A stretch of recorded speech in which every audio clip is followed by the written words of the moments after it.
Irmãos e irmãs, paz e bem, hoje, dia 2 de novembro, nossos corações se voltam para nossos entes queridos, nossos familiares, amigos que nos antecederam na casa do Pai. É dia de finados, dia de oração, mas dia de afirmarmos cada vez mais que cremos na vida eterna, cremos na ressurreição. Hoje, o texto bíblico que vamos meditar nesta nossa jornada pelos Atos dos Apóstolos nos traz a conversão de São Paulo, um momento importante da caminhada das igrejas primitivas. Paulo vai marcar profundamente a evangelização. Que nós possamos então nos preparar para ouvirmos atentamente a palavra de Deus hoje, que está no capítulo 9 dos Atos dos Apóstolos. Iniciamos este capítulo que traz de forma meio lendária, do mesmo tipo que cerca outros personagens da Bíblia, como Samuel, Davi e outros profetas. O que se quer dizer é que houve uma ruptura profunda na vida de Paulo. Ele próprio diz que foi conquistado por Jesus Cristo. Então que nós possamos abrir nosso coração, como Paulo, também fazermos as rupturas necessárias em nossa vida. Façamos então nossa oração. Deus Pai, Filho e Espírito Santo, fonte transbordante da missão, ajuda-nos a compreender vossa palavra, a testemunhar como as primeiras comunidades cristãs que a vida é dom, missão e compromisso. Que os encontros que faremos percorrendo as páginas dos Atos dos Apóstolos ajudem a cada um de nós a ser testemunha profética do Evangelho, numa igreja em saída de discípulos e missionários em estado permanente de missão. Eis-me aqui, Senhor, quero assumir a missão de construção do vosso reino. Envia-me. Amém. O nosso texto bíblico hoje, então, o capítulo 9, dos versículos de 1 a 18. Diz o seguinte: Respirando ainda ameaças de morte contra os discípulos do Senhor, Saulo foi ao sumo sacerdote. Pediu-lhe cartas para as sinagogas de Damasco, a fim de levar presos para Jerusalém os que encontrasse seguindo o caminho, homens e mulheres. Durante a viagem, estando já perto de Damasco, uma luz vinda do céu brilhou de repente em torno dele, e caindo por terra, ouviu uma voz que lhe dizia: Saulo, Saulo, por que você me persegue? Ele perguntou: Quem és tu, Senhor? E a resposta: Eu sou Jesus a quem você persegue. Mas levante-se, entra na cidade, e a ele dirão o que você deve fazer. Os homens que viajavam com ele ficaram mudos de espanto, porque ouviam a voz, mas não viam ninguém. Saulo se levantou do chão, abriu os olhos, mas não via nada. Então o conduziram pela mão e o fizeram entrar em Damasco. E por 3 dias ficou sem ver, e não comeu nem bebeu nada. Havia em Damasco um discípulo chamado Ananias. O Senhor lhe disse em visão: Ananias. Ele respondeu: Eis-me aqui, Senhor. E o Senhor lhe disse: Levante-se, vá pela rua que se chama Direita e procure na casa de Judas um homem de Tarso chamado Saulo.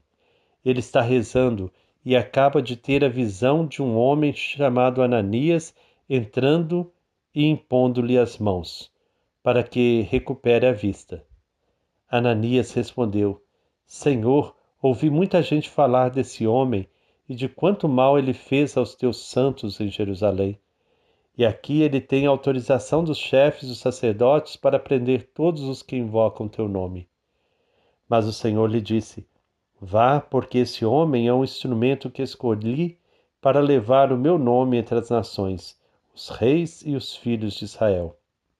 Eu mesmo hei de mostrar a ele o quanto deverá sofrer por causa do meu nome. Então Ananias foi, entrou na casa e impôs as mãos sobre ele, dizendo: Saulo, meu irmão, o Senhor Jesus, que lhe apareceu quando você vinha pelo caminho, me mandou aqui, para que você recupere a vista e fique cheio do Espírito Santo. Imediatamente lhe caíram dos olhos umas como que escamas, e voltou a ver. Levantou-se e foi batizado. Depois comeu e recuperou as forças. Palavra do Senhor. Graças a Deus. Paulo devia ter 28 anos e bastante prestígio, pois até conseguira licença do Sinédrio para perseguir os cristãos em Damasco, na Síria. Mais ou menos 200 quilômetros. Estava perseguindo a sua própria sombra. No meio do caminho, Paulo é atingido por uma luz que vinha do céu. Que luz?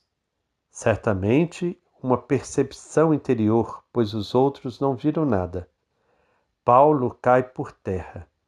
Não pode prosseguir na sua intenção de perseguir os cristãos. Quem provocara sua queda? Ouve-se uma voz: Saulo, Saulo, por que você me persegue? Curioso. Paulo perseguia as comunidades, mas Jesus lhe diz: me persegue. Sinal de que Jesus ressuscitado está presente na vida das comunidades. De início, Paulo não percebera isso, mas o diálogo com a voz o certifica. Perseguir as comunidades é perseguir o próprio Jesus. O que fazer? Paulo já foi derrotado, já não pode mais perseguir os cristãos. A voz lhe ordena que entre na cidade e aí dirão o que ele deve fazer. Não é mais ele quem dá as cartas. Agora depende dos outros. Paulo fica cego. Outra ruptura. Aquilo que enxergava antes tornou-se escuridão. Só vai enxergar de novo quando entrar em contato com a comunidade, representada por Ananias, e por ela ser acolhido como irmão. Ananias personifica essa comunidade cristã de Damasco. O diálogo mostra o temor da comunidade e, ao mesmo tempo, a grandeza do que está acontecendo. Jesus inverte as situações. O grande perseguidor se tornará o grande apóstolo. Quem fez sofrer agora também vai sofrer por causa do nome de Jesus. E isso faz pensar na radicalidade. Deus não gosta de médias, de jeitinhos, gente em cima do muro. Ele quer grandes transformações. O que faz Ananias? Impôs as mãos, gesto que comunica o Espírito, e acolheu Paulo na comunidade, chamando-o de meu irmão. Paulo entra para a comunidade e é certamente isso que lhe cura a cegueira, dando-lhe visão nova das coisas. Seu passado ficou na treva, seu presente e futuro se abrem com a luz vinda da comunidade que testemunha Jesus.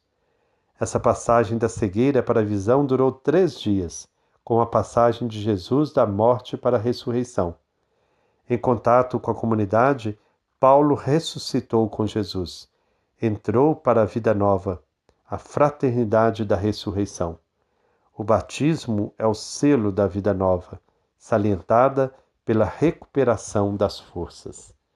Então, hoje, esta conversão de Paulo deve também nos convidar a uma verdadeira conversão. Muitas rupturas se fizeram na vida de Paulo. É tanto que de Saulo ele passa a ser Paulo. Uma ruptura profunda que transforma toda a sua existência.